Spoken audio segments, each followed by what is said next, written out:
नमस्कार छात्रों, नॉलेज ग्रेस्पर्स में आपका स्वागत है। आज के हमारे इस वीडियो में हम पढ़ेंगे एक फूल की चाह। इस कविता के रचयिता हैं सियाराम शरण गुप्त।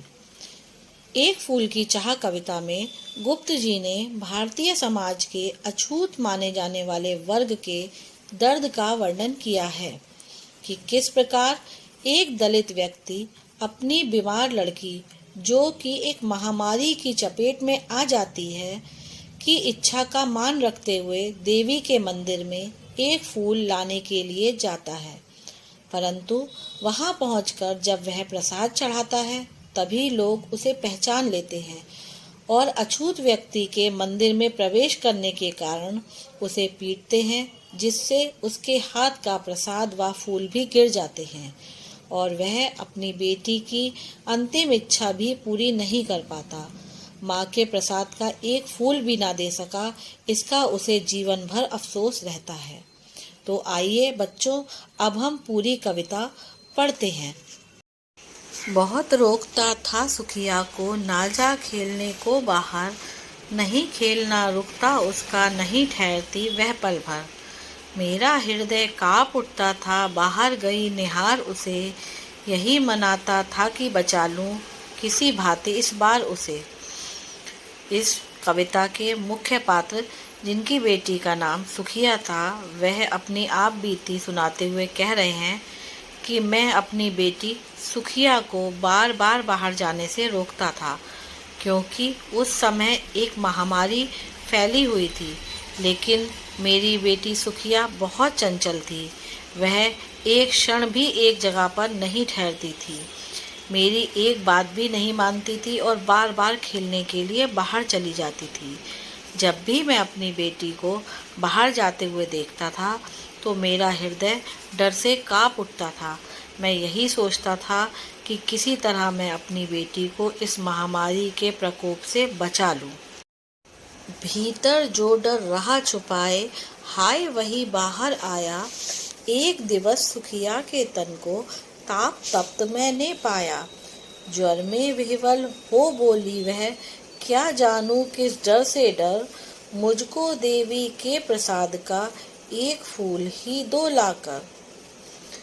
मेरे मन में मेरी बेटी के बाहर जाने को लेकर जो डर था, वही सामने आ गया।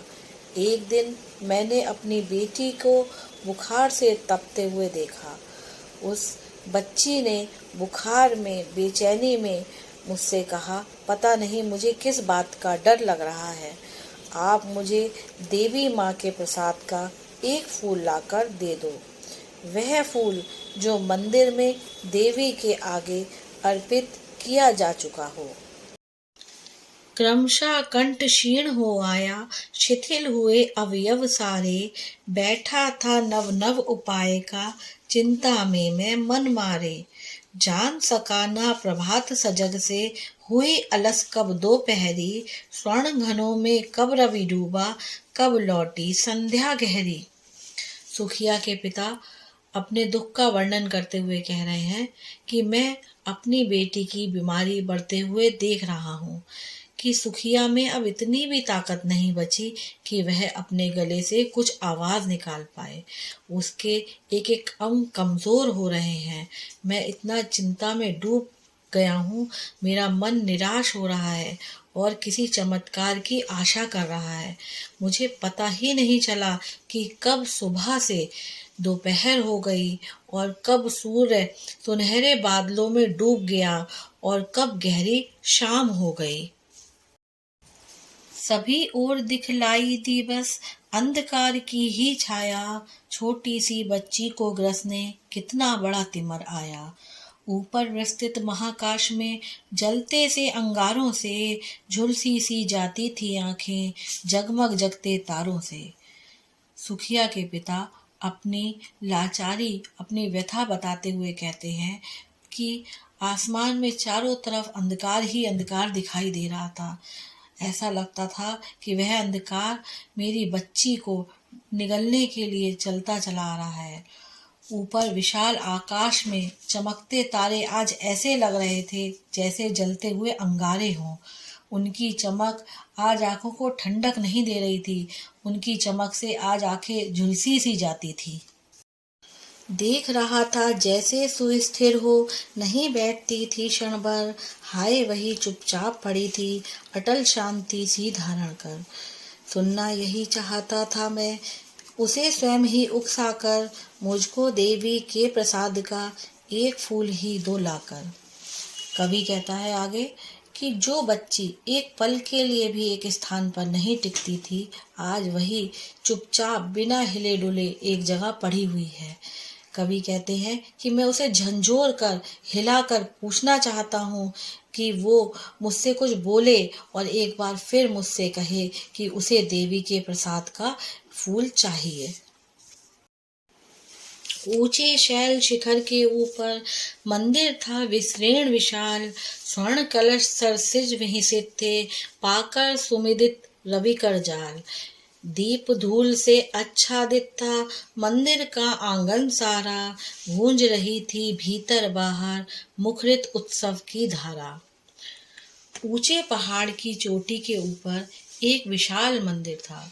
उसके आंगन में सूर्य की किरणें इस प्रकार कमल के फूलों पर पड़ रही थीं कि कमल के फूल कलशों की तरह शोभायमान हो रहे थे।